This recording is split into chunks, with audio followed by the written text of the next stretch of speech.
हरे Krishna, Radhe Radhe. RPSC exam Hindi से तैयारी करने वाले सभी भावी शिक्षकों का मेरे यूट्यूब चैनल पे बहुत बहुत स्वागत है। हिंदी साहित्य का इतिहास 46 पार्ट में हम पूरा कर चुके हैं और हमारा काव्य शास्त्र जिसमें हमारा स्नातकोत्तर जो खंड है वो चल रहा है, उसमें हमने काव्य लक्षण, काव्य हेतु, काव्य प्रयोजन पढ़ लिया और आज हम उसका चौथा जो टॉपिक है रस निष्पत्ति, उसे हम पढ़ने जा रहे हैं। पिछले वीडियो में मैंने आपको काव्य प्रयोजन पढ़ाया था और उसका जो भी पीडीएफ थी, जो भी मैटर है जो मैंने यूट्यूब पे पढ़ाया, वो मैंने आपको टेलीग्राम पे एज ए पीडीएफ शेयर भी कर दिया है। उम्मीद करती हूँ कि आप सबने देख भी लिया होगा, उतार भी लिया होगा। लगे रहिए मजबूती से अपनी तैयारी के साथ। और साथ ही साथ मैंने एक मोटिवेशनल वीडियो भी बनाया है। 3rd ग्रेड, 2nd ग्रेड और 1st ग्रेड, इन तीनों से जो भी विद्यार्थी तैयारी कर रहे हैं और अभी जो नया पाठ्यक्रम हमारे 3rd ग्रेड का आया है, तो किस तरीके से आपको तैयारी करनी है, क्या करना है, कैसे करना है, ये सब मैंने उस वीडियो में बताया है। तो अगर आपने मेरा वो मोटिवेशनल वीडियो नहीं देखा है तो जल्दी जाइए और उसे देखिए और अपने सारे कन्फ्यूज़न दूर कीजिए। और अब हम पढ़ेंगे हमारा टॉपिक रस निष्पत्ति। पहली बार मुझे सुन रहे हैं तो मैं बता दूं कि मैं Kavita Totla, lecturer in Hindi, government of Rajasthan. अभी जो आरपीएससी हुई है 2020 वाली, उसमें मैंने व्याख्याता की एक सीट पाई है और जो नोट्स आपके सामने है, इन्हीं नोट्स को पढ़कर मैंने हिंदी में अपनी एक जगह बनाई थी और यही नोट्स मैं आप सभी के लिए लेकर आई हूँ, और वो भी निःशुल्क, जिनका कोई भी चार्ज नहीं है। और ये मैं आपको टेलीग्राम पे एज ए पीडीएफ निःशुल्क वहाँ पर पोस्ट करती हूँ। हज़ारों बच्चे मुझसे जुड़े हैं। जैसा कि मैंने पहले भी कहा था कि शुरुआती दौर में बहुत सारे बच्चे जुड़ जाते हैं, लेकिन धीरे धीरे धीरे धीरे आगे आते आते मुश्किल से थोड़े ही बच्चे रहते हैं जो कि मुझसे जुड़े रहेंगे या जो कि तैयारी से जुड़े रहेंगे। क्योंकि मैं आजकल देखती हूँ कि वीडियो पे ना तो लाइक्स आ रहे हैं, ना ही कमेंट्स इतने आ रहे हैं, तो उससे साफ पता चलता है कि कितने बच्चे अभी तक जागरूक हैं। अब बहुत कम बच्चे रह गए हैं जो कि जागरूक हैं, शिथिलता आ चुकी है। लेकिन जो बच्चे जागरूक रहें, जैसा जोश उनमें शुरू की 1st क्लास से था, पहली क्लास से, अगर वही जोश आज भी बरकरार है तो सिलेक्शन भी उन्हीं का होगा। क्योंकि 5000 से ज़्यादा बच्चे मुझसे जुड़े हैं, लेकिन लाइक आते हैं सिर्फ 20, 30, 40, 50। तो मैं ये आइडिया उन लाइक्स, हालांकि ये नहीं कि मुझे आपके लाइक चाहिए, मैं लाइक इसीलिए कह रही हूँ क्योंकि उन लाइक से मुझे ये आइडिया लग गया कि 5000 में से तैयारी करने वाले जो हैं वो सिर्फ 50 बच्चे ही हैं जो कि तैयारी कर रहे हैं। क्योंकि जितने लाइक्स होते हैं और जितने कमेंट्स होते हैं ना, उन्हीं से तैयारी का पता चलता है कि कितने बच्चे जागरूक हैं और कितने बच्चे टाइम पास कर रहे हैं। तो जो बच्चे बहुत अच्छे से जुड़े हैं मेरी पहली क्लास से लेके आज दिन तक और अभी तक लगातार चल रहे हैं, बहुत ही बधाई के पात्र हैं। और मैं उन पर प्राउड फील करती हूँ कि वो बच्चे लगातार चल रहे हैं और अपनी ताकत को बनाए रख रहे हैं। क्योंकि आपके लाइक से मुझे ये पता चल जाता है कि कितने बच्चे जो हैं वो जागरूक है और कितने बच्चे हैं वो सिर्फ टाइम पास कर रहे हैं। अब हम पढ़ेंगे हमारा रस निष्पत्ति। ये जो एमए का पार्ट है 1st ग्रेड में, उसके जो 10 सिद्धांत है वही मैं आपको पहले करवा रही हूँ। तो देखिए, रस भारतीय काव्य शास्त्र का महत्वपूर्ण संप्रदाय है। रस संप्रदाय के संस्थापक आचार्य भरत मुनि माने जाते हैं। पहला प्रश्न बन जाता है कि रस संप्रदाय के संस्थापक कौन माने जाते हैं? भरत मुनि। आचार्य भरत मुनि ने अपने ग्रंथ नाट्य शास्त्र के 6ठे और 7वें अध्याय में क्या किया है? रस का विवेचन किया है। और रस का विवेचन करते हुए आचार्य भरत क्या लिखते हैं? तो रस का विवेचन करते हुए आचार्य भरत लिखते हैं, विभावानुभाव व्याभिचारी संयोगाद्रस निष्पत्ति। रस का विवेचन करते हुए आचार्य भरत कहते हैं विभावानुभाव व्याभिचारी संयोगाद्रस निष्पत्ति, अर्थात विभाव, अनुभाव और व्याभिचारी भावों के संयोग से रस की क्या होती है? निष्पत्ति होती है। उक्त सूत्र को साहित्य जगत में किस नाम से जाना जाता है? रस सूत्र के नाम से जाना जाता है। इस रस सूत्र के 2 शब्द, एक तो संयोग और एक निष्पत्ति, इसके अर्थ को लेकर विद्वानों में मतभेद पाया जाता है। बहुत सारे बच्चे हैं जो पढ़ने वाले हैं, उन्होंने मुझसे पूछा है कि मैम काव्य शास्त्र में, यानी आप जो ये एमए का जो ये पार्ट करवा रहे हैं 1st ग्रेड के लिए, तो क्या केवल ये सफिशिएंट है? देखिए, मैं पहले भी कह चुकी हूँ और मेरे हर वीडियो में मैं कहती हूँ, पर मुझे लगता है कि शायद आप मेरा वीडियो ध्यान से नहीं सुनते, एक एक वर्ड को ध्यान से देखते नहीं हैं, सुनते नहीं हैं। शायद आप स्किप कर कर के मेरे वीडियो को देखते हैं। अगर आप मेरा वीडियो बहुत ही ध्यान से चिंतन मनन के साथ सुनते और पढ़ते तो आप कोई भी सवाल मुझसे ऐसा नहीं करते, क्योंकि सारे सवालों के जवाब मैं देती हूँ। पर शायद आप स्किप कर कर के खाली नोट्स उतारते हैं, सुनते बिल्कुल भी नहीं हैं। तो एक बात याद रखिएगा कि अगर आप सुनते नहीं हैं तो आप बहुत सारी चीज़ें खो रहे हैं, क्योंकि मैं बीच बीच में आपको वो टिप्स बताती हूँ जिससे आप एग्ज़ाम क्रैक कर पाएंगे। क्योंकि पढ़ना और एग्ज़ाम हॉल में बैठकर 3 घंटे का वो गेम खेलना, ये दोनों अपने आप में बहुत अलग बात है। और मैं वही उस खेल को कैसे खेलना है वो तरीके बीच बीच में बताती हूँ। तो अगर आप नहीं सुनते हैं तो फिर आप बहुत बड़े नुकसान में हैं। मैंने पहले भी कहा था, फिर दोबारा बता रही हूँ, इन नोट्स के साथ साथ काव्य शास्त्र में एक बुक आती है नरोत्तम दास स्वामी की, अलंकार पारिजात के नाम से। वो बुक पढ़िए और यूजीसी नेट के पेपर हल करिए। और ये नोट्स, 3 चीज़ें बहुत है। ये नोट्स अलंकार पारिजात नरोत्तम दास स्वामी का, और एक यूजीसी नेट के पुराने अब तक के आए हुए हल प्रश्न पत्र। इन तीनों के अलावा आपको फर्स्ट ग्रेड में हिंदी में कुछ भी पढ़ने की ज़रूरत नहीं है। हिंदी साहित्य के इतिहास में भी मैं आपको कह चुकी हूँ कि मेरे नोट्स और यूजीसी नेट के पेपर आपको कुछ भी बाहर से पढ़ने की ज़रूरत नहीं है। फिर भी बार बार आप एक ही सवाल करते हैं।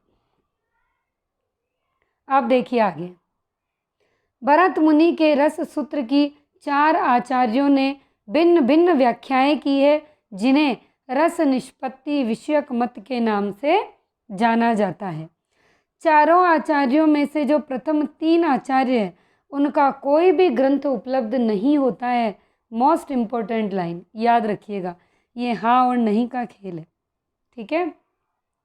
रस सूत्र के चौथे और अंतिम व्याख्याता अभिनव गुप्त ने अपने ग्रंथ अभिनव भारती में अपने पूर्ववर्ती आचार्यों के मतों का उल्लेख करते हुए अपने मत का प्रतिपादन किया है।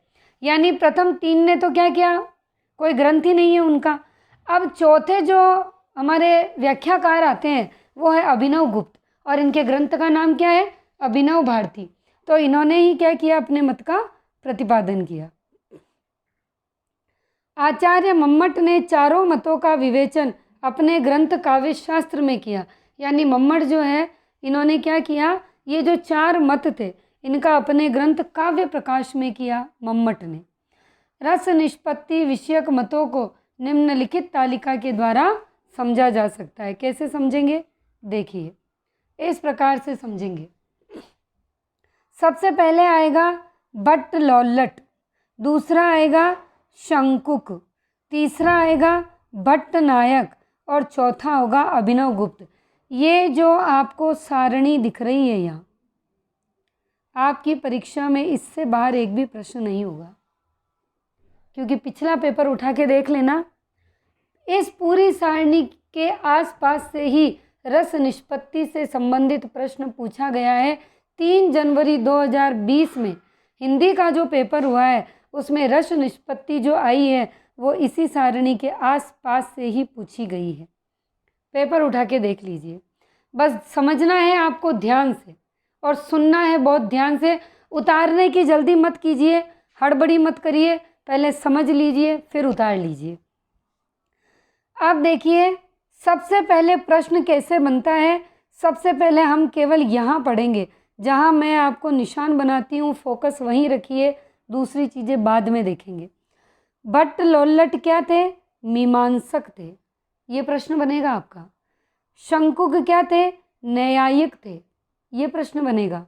भट्ट नायक क्या थे, सांख्यवादी थे, ये प्रश्न बनेगा। और अभिनव गुप्त क्या थे, शैव मत से थे, ये प्रश्न बनेगा आपका। अक्सर हम क्या करते हैं, बस लिखने में रह जाते हैं, पढ़ते ढंग से नहीं है। आपको एक एक लाइन को, एक एक वर्ड को प्रश्न बना बना के पढ़ना पड़ेगा, तब जाके काम चलेगा। 4 आचार्य हैं और चारों किससे संबंधित है ये आपको पता होना चाहिए। अभिनव गुप्त का संबंध शैव से, भट्ट नायक सांख्य, शंकुक न्यायिक, लौल्लट मीमांसक। और पुराने सालों के पेपर उठा के देख लेना, इन चारों में ये जो मैं आपको बता रही हूँ ना, इनमें से प्रश्न पूछा गया है, ठीक है। अब आगे देखिए, अब ये जो 4 आचार्य हैं इन्होंने मत कौन सा दिया वो हमें देखना है। तो ये हो गए मत। क्या दिया? लोल्लट ने दिया उत्पत्तिवाद। क्या दिया? उत्पत्तिवाद। अब इसी उत्पत्तिवाद के अन्य नाम भी हुए, यानी इस उत्पत्तिवाद को दूसरे नामों से भी जाना गया। किन किन नामों से? आरोपवाद, उपचयवाद, चमत्कारवाद। एक ही बात है, चारों की बात एक ही है, ठीक है, बस अलग अलग नाम बता दिए गए। लेकिन सबसे फेमस आता है उत्पत्तिवाद। और इसे और क्या कहेंगे? आरोपवाद भी कहेंगे, उपचयवाद भी कहेंगे, चमत्कारवाद भी कहेंगे। खाली यहाँ ध्यान दीजिएगा और किसी भी बॉक्स पे ध्यान नहीं देना, एक एक को 1 बाय 1 पढ़ेंगे। शंकुक ने कौन सा मत दिया? अनुमितिवाद। कौन सा दिया? अनुमितिवाद। भट्ट नायक का भुक्तिवाद, भ से भट्ट भ से भुक्ति, ये याद रखिएगा, ठीक है। अभिनव गुप्त का अभिव्यक्तिवाद। समझ में आ गया यहाँ तक? ये ऐसे प्रश्न बनेंगे आपके। अब देखिए आगे। अब ये जो चारों विद्वान हैं, इनके दर्शन कौन से थे? मैंने आपको बता दिए। भट्ट लोल्लट का मीमांसा, शंकुक का न्याय, भट्ट नायक सांख्य और अभिनव गुप्त का वेदांत भी या शिव, यानी या तो शिव कह सकते हैं या वेदांत कह सकते हैं। अब देखो, फिर इन चारों का जो संयोग है ना, या फिर निष्पत्ति हम कहते हैं, वो क्या चीज़ है? तो देखिए, भट्ट लोल्लट ने उत्पत्तिवाद दिया, शंकुक ने अनुमितिवाद दिया, भट्ट नायक ने भुक्तिवाद दिया, अभिनव गुप्त ने अभिव्यक्तिवाद दिया। समझ में आ गया? अब क्या निष्पत्ति हुई, यानी कि संयोग क्या है ना? तो उत्पत्तिवाद में किसका संबंध बताया गया? उत्पाद्य और उत्पादक का, जिसे पोष्य या पोषक भी कहा गया। उत्पत्तिवाद में क्या बताया गया? उत्पाद्य या उत्पादक, और पोष्य और पोषक, ये तो है लोल्लट से संबंधित। अनुमितिवाद में अनुमाप्य अनुमापक, भुक्तिवाद में भोजक भोज्य, और अभिव्यक्तिवाद में व्यंग व्यंजक प्रकाश्य प्रकाशक। ये आपको टर्म याद रखनी है, ठीक है। अब देखिए, भट्ट लोल्लट का उत्पत्तिवाद। अब हम इनकी व्याख्याएं करेंगे कि इन्होंने इसके अंदर और क्या कहा है। रस सूत्र के प्रथम व्याख्याता कौन थे? आचार्य Bhatt Lollata. Very very important, ये ऐसे का ऐसे परीक्षा में पूछा जाता है कि रस निष्पत्ति का जो प्रथम व्याख्याता आचार्य है वो कौन सा है। तो आपको ये याद रखना है कि रस निष्पत्ति का जो पहला व्याख्याता आचार्य है वो है भट्ट लोल्लट, ठीक है। और निष्पत्ति शब्द का अर्थ इन्होंने किससे माना? उत्पत्ति से। निष्पत्ति का अर्थ उत्पत्ति, और इसीलिए ही इनके मत को क्या कहा जाता है? उत्पत्तिवाद कहा जाता है, ठीक है। भट्ट लोल्लट का मत मीमांसा दर्शन पर आधारित था, इसीलिए इसे मीमांसानुसारी सिद्धांत भी कहते हैं, ये हम ऊपर देख चुके हैं। इन्होंने रस सूत्र की व्याख्या नाटक के संदर्भ में की थी। इन्होंने रस सूत्र की व्याख्या किसके संदर्भ में की थी? नाटक के संदर्भ में, ठीक है। इन्होंने रस सूत्र की व्याख्या नाटक के संदर्भ में की थी। अब अगला देखिए, भट्ट लोल्लट के अनुसार रस मूलतः रागादि अनुकार्यों में होता है। यानी भट्ट लोल्लट ये मानते थे कि रस जो होता है वो रागादि अनुकार्यों में होता है ना। अब देखिए, इनके अनुसार दर्शक, नट, दर्शक कौन? देखने वाला, नट यानी नाटक करने वाला, आदि अनुकर्ता, अनुकर्ता यानी पात्रों का अनुकरण करने वाला, अनुकर्ताओं पर रागादि अनुकार्यों का आरोप कर उन्हें असली, रागादि नहीं है, रामादि। क्या है ये? रामादि। कैसे? कि जो देखने वाला है और जो उस नाटक में जो पात्र है, जो नाटक करने वाला है, वो क्या करता है कि राम और रामादि अनुकार्य, यानी राम के द्वारा जो कार्य किए जा रहे हैं उनको आरोप करके और उनको असली राम मान लेता है। इसीलिए इनके मत को क्या कहा गया? आरोपवाद भी कहा गया।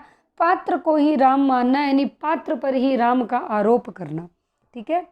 भट्ट लोल्लट के अनुसार रामादि अनुकार्यों के स्थायी भाव ही विभाव, अनुभाव व संचारी भावों के संयोग से उपपचित यानी कि परिपक्व होकर रस को उत्पन्न करते हैं, इसीलिए उनके मत को उपचयवाद या परिपक्ववाद भी कहते हैं या परिपक्वता भी कहते हैं।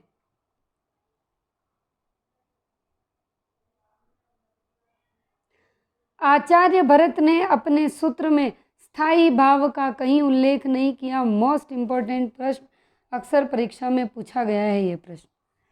इन्होंने लिखा है कि जब रामादि अनुकार्यों के स्थायी भावों का संयोग विभावादि से होता है तब रस की उत्पत्ति होती है। क्या लिखा है इन्होंने? इन्होंने लिखा है कि जब रामादि अनुकार्यों के स्थायी भावों का संयोग विभाव आदि से होता है तो रस की क्या होती है? उत्पत्ति होती है। ठीक है। अब भट्ट लोल्लट ने रस निष्पत्ति के 3 सोपान माने हैं। अब देखिए, इन्होंने रस निष्पत्ति के 3 अलग अलग सोपान माने। कौन कौन से माने, क्या माने, कैसे माने, ये हम देखेंगे। तो इन्होंने अलग अलग सोपान माने। ठीक है, देखो कौन कौन से माने। उत्पत्ति, प्रतीति, पुष्टि। कौन कौन से माने इन्होंने? लोल्लट ने रस निष्पत्ति के 3 सोपान माने, उत्पत्ति, प्रतीति, पुष्टि। उत्पत्ति में विभाव, प्रतीति अनुभव, पुष्टि व्याभिचारी। समझ में आ रहा है? उत्पत्ति विभाव, प्रतीति अनुभव, पुष्टि व्याभिचारी, यानी उत्पादक, बोधक, पोषक। ये 3 इनके सोपान है। इसमें लोड नहीं लेना है। अब इनके अर्थ में अंदर मत घुस जाना। परीक्षा में इतना आपको इनका किसी का अर्थ नहीं पूछा जाएगा। सीधा सा ये पूछेंगे कि कौन से दर्शन से संबंधित है, कितने सोपान माने और क्या क्या इनको नाम दिया गया। ठीक है ना? तो इसीलिए ज़्यादा आपको लोड नहीं लेना है। इस चीज़ का हमेशा ध्यान रखना है। अब आगे देखते हैं हम। विभावादि से स्थायी भाव और रस की उत्पत्ति होती है। विभावादि से क्या होता है? स्थायी भाव और रस की उत्पत्ति होती है। अनुभावादि से प्रतीति और व्याभिचारी भाव की पुष्टि होती है। देखो मैंने यहाँ लिखा है ना, 3 सोपान दिए, उत्पत्ति, प्रतीति, पुष्टि। देखो विभाव से कौन सा भाव निकल कर आ रहा है, कौन सा स्थायी भाव? तो विभाव से तो क्या हो रहा है? रस की उत्पत्ति हो रही है। और अनुभव से प्रतीति, यानी अनुभव से प्रतीत यानी बोध हो रहा है। और व्याभिचारी से क्या हो रहा है? पुष्टि हो रही है, यानी पोषक हो रहा है, यानी वो रस को और ज़्यादा, यानी उससे वो और ज़्यादा पोषक हो रहा है। अब आगे देखिए। विभाव उत्पादक, अनुभाव बोधक और व्याभिचारी भाव पोषक होते हैं। विभाव क्या होते हैं? उत्पादक, यानी उन्हें उत्पन्न करने वाले। अनुभाव क्या होते हैं? बोधक, यानी पहले तो उत्पन्न हुआ, फिर उसे बोध किया गया, फिर उसके बाद उसे और पोषक मिला, यानी और ज़्यादा अच्छा हुआ। भट्ट लोल्लट ने रस के विभिन्न अवयवों के मध्य संबंधों को भी व्यक्त किया है, जिसे निम्नलिखित तालिका से समझा जा सकता है। किससे? स्थायी भाव विभाव, स्थायी भाव अनुभाव, स्थायी भाव संचारी भाव। अब इन्होंने क्या मतलब बताया, देखो। स्थायी भाव यानी कि स्थायी भाव जो विभाव है, इससे उत्पाद्य उत्पादक संबंध, अनुभाव में गम्य गामक या बोधक संबंध, संचारी भाव से पोष्य पोषक संबंध। ये ऐसे कैसे याद कर लेना, ज़्यादा दिमाग मत लगाना। मैं और बता रही हूँ आपको, जितना दिमाग लगाओगे उलझते जाओगे और ये टर्म भी समझ में नहीं आएगी। और परीक्षा के पिछले प्रश्न पत्र उठा लेना, क्या पूछा गया, कैसे पूछा गया, समझ में आ जाएगा आपको। ठीक है ना? इसीलिए ज़्यादा लोड मत लेना। भट्ट लोल्लट ने अपने मत की पुष्टि के लिए सर्प रज्जु सिद्धांत का प्रयोग किया। यह परीक्षा में पूछा गया है, यूजीसी नेट में अक्सर पूछा गया है। तो भट्ट लोल्लट ने अपने मत की पुष्टि के लिए सर्प रज्जु सिद्धांत। अब सर्प रज्जु क्या होता है देखते हैं हम। सर्प रज्जु सिद्धांत के अनुसार जिस प्रकार व्यक्ति रज्जु पर सर्प का आरोप कर लेता है, रज्जु यानी रस्सी, रज्जु यानी रस्सी, रस्सी को क्या मान लेता है? सांप मान लेता है। ठीक है? तो सर्प रज्जु सिद्धांत के अनुसार जिस प्रकार व्यक्ति रज्जु पर सर्प का आरोप कर लेता है और भयभीत होता है, उसी प्रकार दर्शक नट आदि अनुकर्ताओं पर रामादि अनुकार्यों का आरोपण कर लेता है। यानी जिस तरीके से रस्सी को सांप मान लिया जाता है, वैसे ही यानी कि जो नट है, जो नाटक करने वाले हैं, उस नाटक में जो राम का पात्र अदा कर रहे हैं, उसी को क्या समझ लिया जाता है? राम समझ लिया जाता है और उस पर उसी के कार्यों का आरोपण कर दिया जाता है। इसीलिए भट्ट लोल्लट के मत को आरोपवाद, उत्पत्तिवाद कहा जाता है। भट्ट लोल्लट ने तद्रुपदानुसंधान सिद्धांत का भी प्रयोग किया। यूजीसी नेट परीक्षा में पूछा गया प्रश्न। इस सिद्धांत के अनुसार दर्शक नट को, नट यानी नाटक करने वाले को, राम का रूप प्रदान कर देता है, अर्थात वह नट को यानी नाटक करने वाले को ही वास्तविक क्या मान लेता है? राम मान लेता है। तद्रूप, तद्रूप यानी उसके रूप जैसा, ये सिद्धांत है ना, तद्रूपतानुसंधान, तद्रूपतानुसंधान, तद्रूप उसके रूप जैसा यानी उसी के जैसा मान लेना। आप देखिए आगे विशेषताएं क्या क्या है। रस की स्थिति मूलतः रामादि अनुकार्यों में मानी जाती है। इसमें नट को ही राम मान लिया, अब रस की स्थिति रामादि अनुकार्यों में मानी। स्थायी भाव का उल्लेख सबसे पहले किसने किया? भट्ट लोल्लट ने। अब देखो, मैंने आपको ऊपर बताया था कि भट्ट लोल्लट ने स्थायी भाव का उल्लेख नहीं किया, ठीक है। तो यहाँ पर ये आएगा, वहाँ पर जो कहा गया है उसको समझने की कोशिश करना कि सहृदय सामाजिक का उल्लेख नहीं किया है। स्थायी भाव का उल्लेख तो इसी ने किया, लेकिन इसके अंदर जो सहृदय सामाजिक है ना, उसका उल्लेख लोल्लट ने नहीं किया। प्रश्न जैसा पूछा जाए उत्तर वैसा देना। स्थायी भाव का उल्लेख तो सबसे पहले भट्ट लोल्लट ने किया, लेकिन सहृदय सामाजिक का उल्लेख इस भाव के अंदर लोल्लट ने नहीं किया। सहृदय सामाजिक का उल्लेख नहीं किया, ये आपको क्या करना है? ध्यान रखना है, ठीक है ना। अब अगला देखते हैं हम। रस विवेचन जो है वो इन्होंने नाटक के संदर्भ में किया है। दूसरा है शंकुक का अनुमितिवाद, ये न्यायवादी थे जो कि हम ऊपर पढ़ चुके, न्यायिक। भरत सूत्र के अनुसार, भरत सूत्र का जो दूसरा व्याख्याता है वो है आचार्य शंकुक, जो कि न्यायशास्त्री थे, ठीक है। इन्होंने निष्पत्ति का अर्थ अनुमिति माना, इसके लिए इनके मत को अनुमितिवाद कहते हैं। इनका मत न्याय दर्शन पर आधारित था, इसीलिए इसे न्याय मतानुसारी सिद्धांत भी कहते हैं। शंकुक के अनुसार दर्शक नटादि अनुकर्ताओं पर रामादि अनुकार्यों का अनुमान करता है, केवल अनुमान करता है। क्या करता है? अनुमान। इसीलिए इनके मत को क्या बोलते हैं? अनुमान सिद्धांत या अनुमितिवाद। यानी वह रामादि ऊपर हमने क्या देखा? सीधा राम ही मान लिया, आरोप कर दिया। लेकिन शंकुक क्या कहता है? केवल अनुमान करता है कि ये क्या है? अनुमान से क्या है? राम है, सिर्फ अनुमान लगा रहा है, इसीलिए अनुमितिवाद। इन्होंने अपने सिद्धांत की पुष्टि के लिए चित्र तुरंग न्याय सिद्धांत का सहारा लिया। चित्र तुरंग न्याय का संबंध है शंकुक से, परीक्षा में पूछा गया है।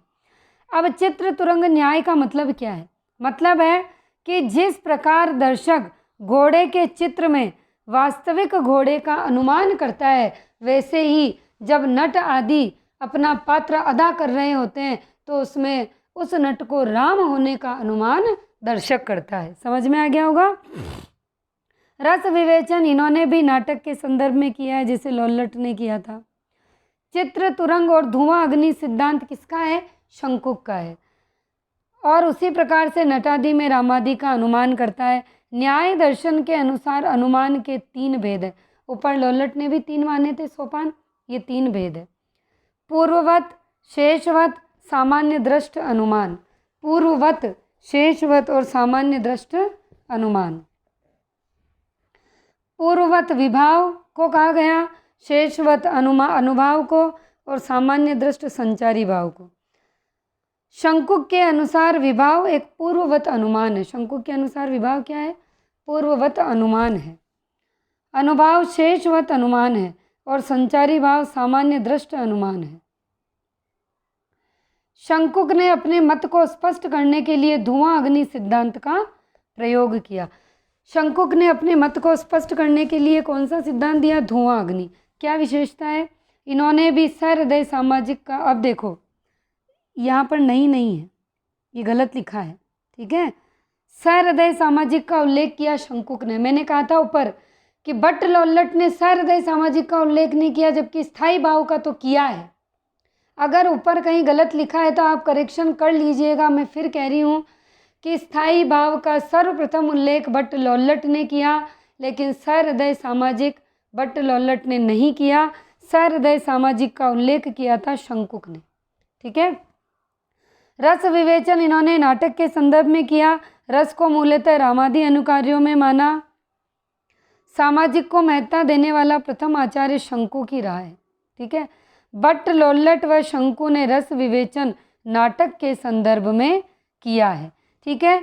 ये रस निष्पत्ति, अभी रस निष्पत्ति का एक वीडियो और आएगा, उसके बाद आपकी रस निष्पत्ति पूरी होगी, ठीक है। ये 2 पार्ट में आपकी रस निष्पत्ति का, इसका अगला भाग हम, यानी ये 2 पार्ट में रस निष्पत्ति अभी पूरा नहीं हुआ है, एक पार्ट और आएगा, फिर आपका ये सिद्धांत पूरा होगा। उसके बाद हम 4 सिद्धांत कर चुके होंगे। टोटल एमए के 10 सिद्धांत हैं। अगर मोटिवेशनल वीडियो नहीं देखा है, जो अभी रीट की जो हमारी परीक्षा है उसका जो पाठ्यक्रम आया उस पर मैंने चर्चा की है, नेगेटिव मार्किंग भी है, कैसे क्या करना है, तो ज़रूर वो वीडियो देखें। और अगले टॉपिक में फिर से एक रस निष्पत्ति का थोड़ा बहुत पार्ट और है, वो हम ज़रूर करेंगे। हरे कृष्णा, राधे राधे।